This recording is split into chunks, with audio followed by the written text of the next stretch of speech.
Hi, I am Crystal Woods. I'm coming to you from my backyard in Honolulu, Hawaii. I wanted to share a little bit about my own human design chart and just kind of see or let you see how I look at a chart and how I look at the energy and also how human design has impacted me in my life and the people in my life because it's been profound in only 1 year.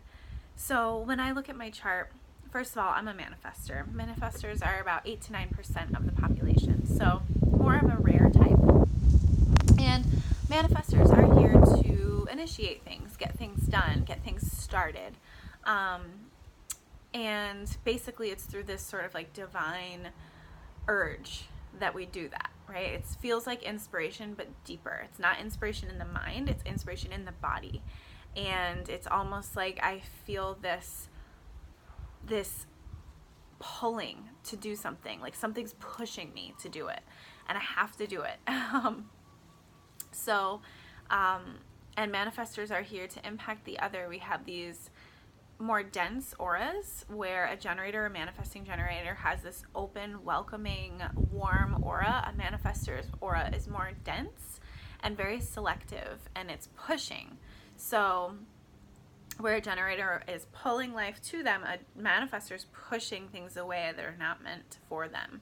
And so as a manifestor, looking back at my childhood and even now as an adult, just that feeling of never really belonging, and just kind of feeling alone, like a lone wolf, and through society's conditioning, believing that that's not right and that something's wrong with me.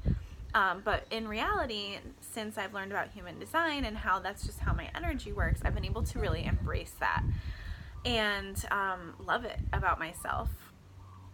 So major things about being a manifestor. And my profile is a 1-3. So 1-3 is like the most foundational profile of the 12 different profiles in human design. And the profile is sort of this way that we live out our purpose, which is our incarnation cross. And so it's a 1-3, as I said, the most foundational profile. So almost like this more earthy, raw sort of energy of a 1-3. And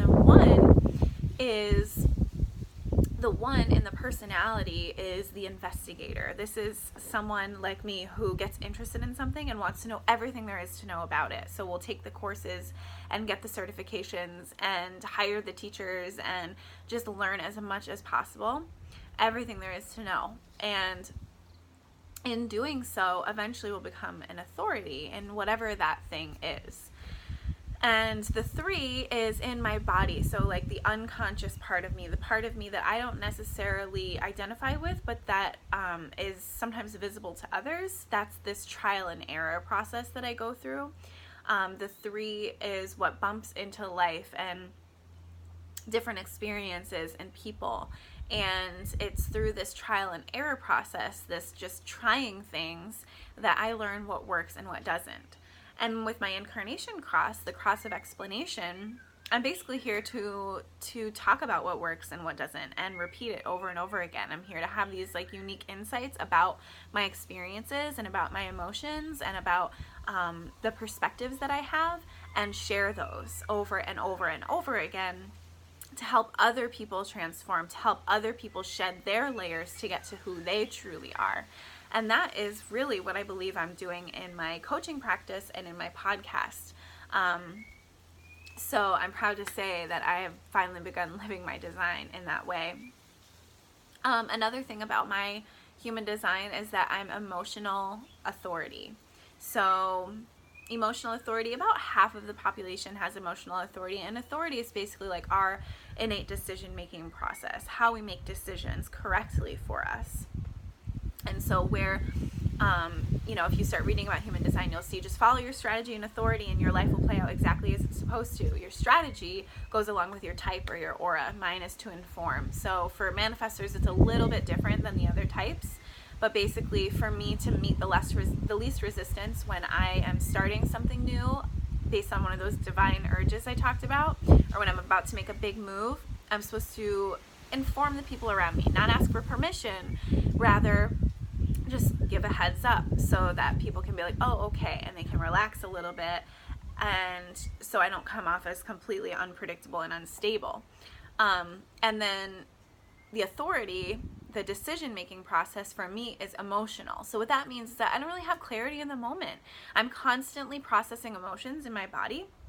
Even right now, even though I'm not feeling super high or super low in any way, I'm an emotional being. These emotions are constantly here with me. I'm constantly feeling them, processing them. And so because of that, I don't have clarity in the moment. I don't have clarity when I'm in the height of an emotional wave. So to give you an example, say I'm having some sort of disagreement with my partner over something that has just happened.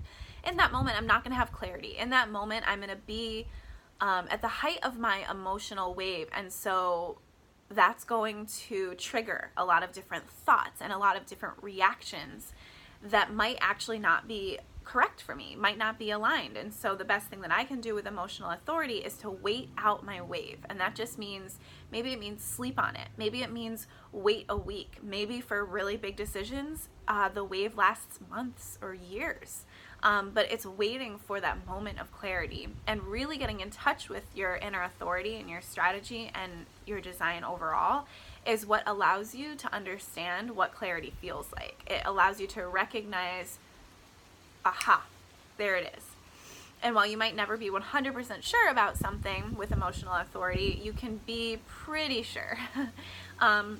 So learning about that part of myself has been invaluable because it's changed everything for me. How I make decisions in my business, how I communicate with other people, just how I go about processing my emotions and how I can actually feel my emotions without identifying without them, without making my emotions who I am, like so many of us do, like I did for so long.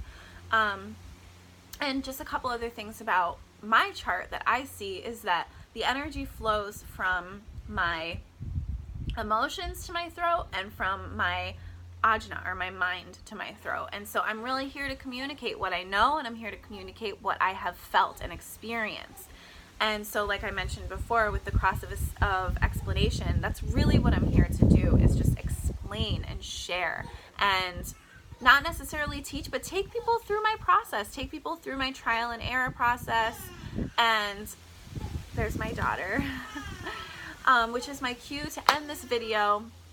But I hope that this is a really good introduction for you to human design, just to show you, even though it looks overwhelming when you first get into human design, there is a really practical way to look at a chart and a really practical way to apply the information to your life and your relationships to allow more flow and to allow you to shed your layers of conditioning from society, from your parents, from other people, from your own thoughts, and get to the heart of who you are, your soul, what your soul is here to do on this material plane in this lifetime.